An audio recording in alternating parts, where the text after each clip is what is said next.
Ever heard of Baby Botox, the latest desirable injections? Well, their popularity is booming. And okay, it's not babies having them, but young people, some still in their early 20s, buying into the promise of being unwrinkled for life. But behind the satisfying selfies, no doubt, lies a much darker truth, with many risking lasting damage to their faces by choosing cheap deals online. So what's driving this trend? How do you spot counterfeit Botox? And who should and shouldn't do the injections? I'm Lucy Watson, and this is What You Need to Know. Well, welcome to this quick briefing, and I'm joined by our digital reporter, Cree-Summer Haughton, who's been investigating the cosmetics industry for some time, and the former Love Islander, Faye Winter, who started Botox very early in her life and now warns of the dangers. Now, Faye, I'm definitely going to come to you first. No offence to you, Cree. Faye, how old were you? When did you first start having injections in your face? I was like 24, 25, which actually, although it is young, like now I can be like, oh, that was young. A lot of people are getting them, well, most people now are getting them so much younger.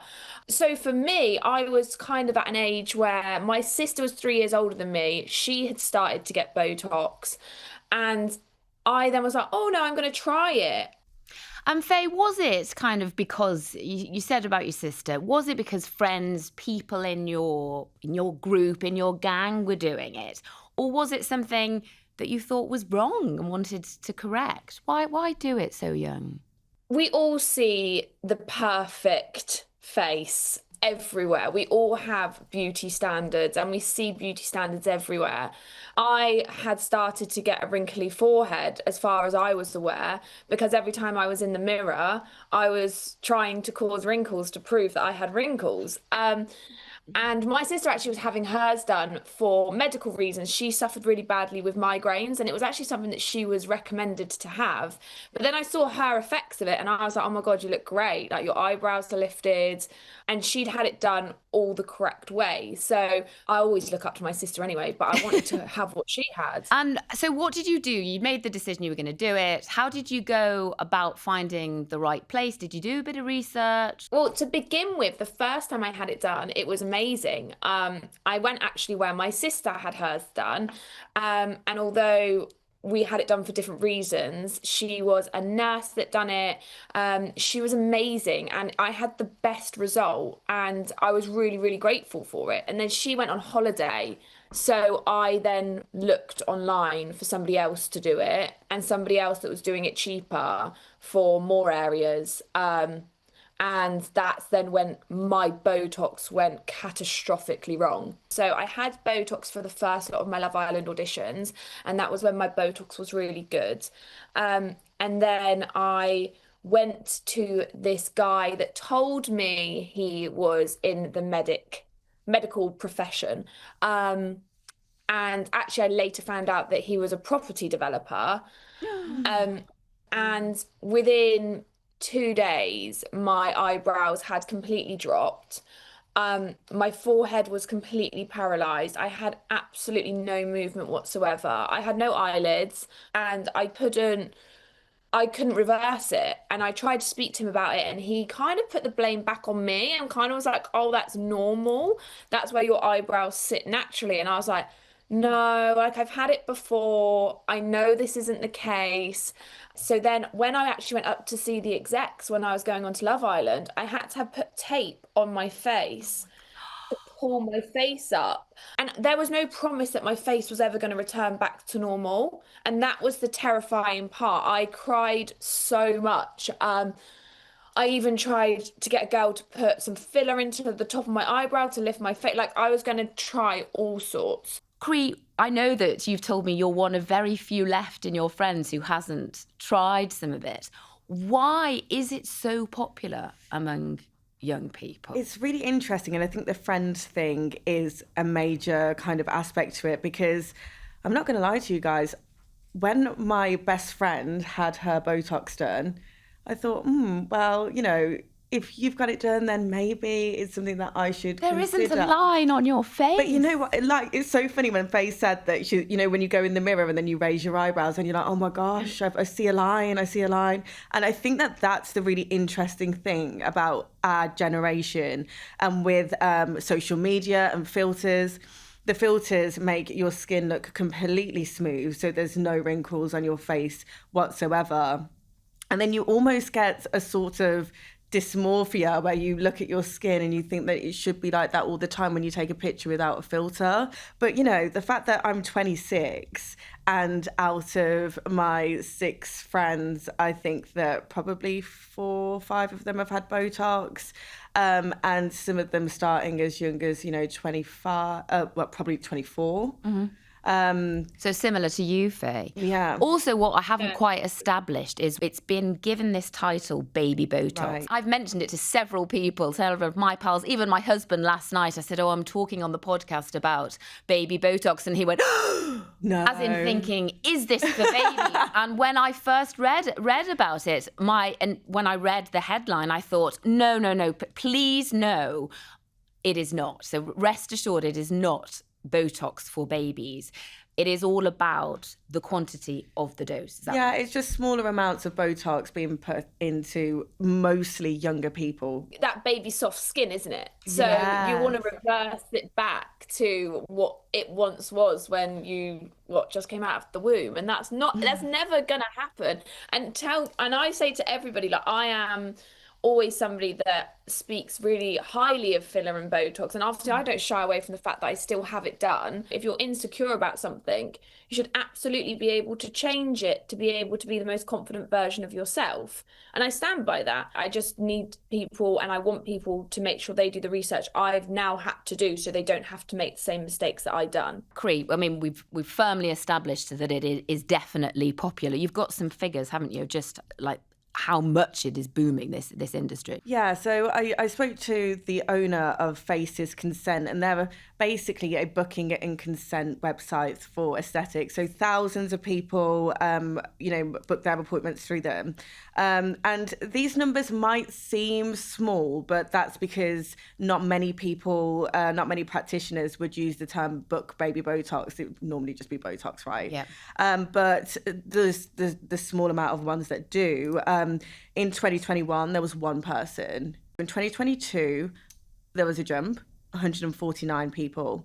In 2024, 1,982. So that's in 2 years, a 1,229% increase. So when we say baby Botox boom, it quite literally is. It really, really is.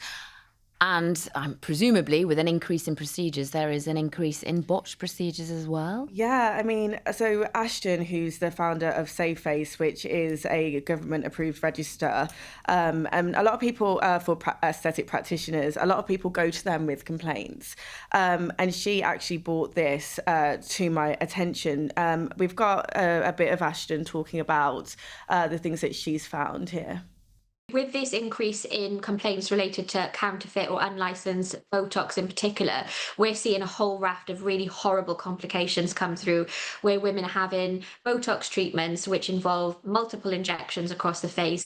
And what's happening is that these injection sites are becoming either infected or contaminated by something in the product, and these women are having huge lumps appear at each injection site, and that could be, sometimes 12 or 13 lumps across the forehead and around the eye area, and they pustulate, they might settle, they come back. Some of them have needed to be surgically removed because they've become so badly infected and they've affected the nerves and the muscles, and these women have been permanently disfigured. Now, Faye, you haven't been permanently disfigured by your experience. Nevertheless, it will have been really traumatic for you. And as a result, you really want to warn people, don't you? Yeah, I think for me, I was disfigured for 3 months.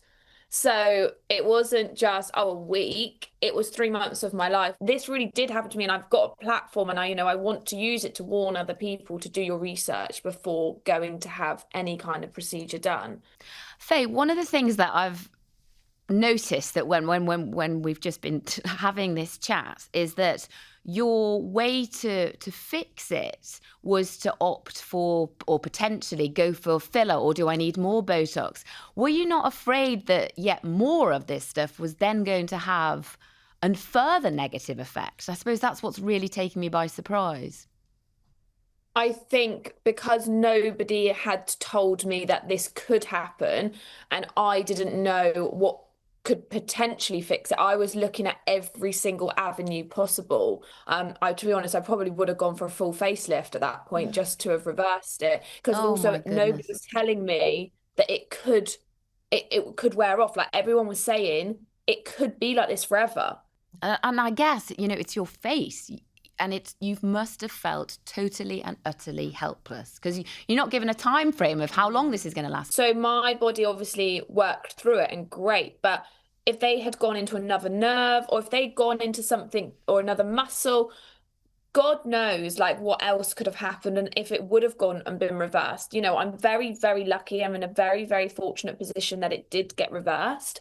And that was just through time. And as well as warning of the dangers with what actually happened to you specifically, you've also talked about that you've had fillers and talking about dissolving fillers. I think as an influencer and somebody in the public eye, we get blamed quite a lot for beauty standards.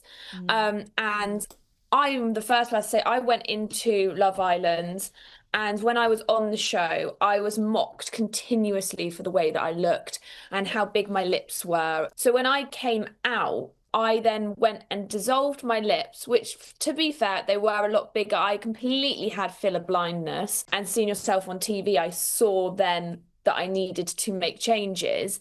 But even that, like I had my lips dissolved and they were so wrinkly and they had lost every part of plumpness in them. I have to now have filler. Yes, okay, it's only a 0.5 of a mil, but I have to have that now because otherwise my lips look like they have no collagen in them whatsoever. I don't really like listening to all of this in the nicest possible way, just because I'm looking at such a beautiful woman in front of me. What about au naturel? Is that just not an option? I don't think it is for me now, no, because I know I've naturally got very big teeth. These are my own teeth, although everyone thinks that they're fake as well. These are all my own. Something I'm very proud of and something I got from my dad. For me, my lips, the reason I got them done in the first place was my lips were so small. So it looked like one of those caricatures. But I obviously then done it the other way around where I looked a caricature the other way. Faye, you've been incredibly frank with us and it's so great to have this honesty and it's really, really great. Who should and shouldn't be carrying out these procedures? As the industry stands, people who aren't medically trained can administer Botox, but it's a medicine, right? So it has to be prescribed.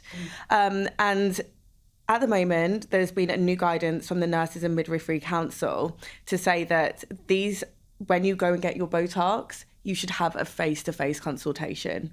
So a nurse or a midwife or whoever's prescribing you should see you before.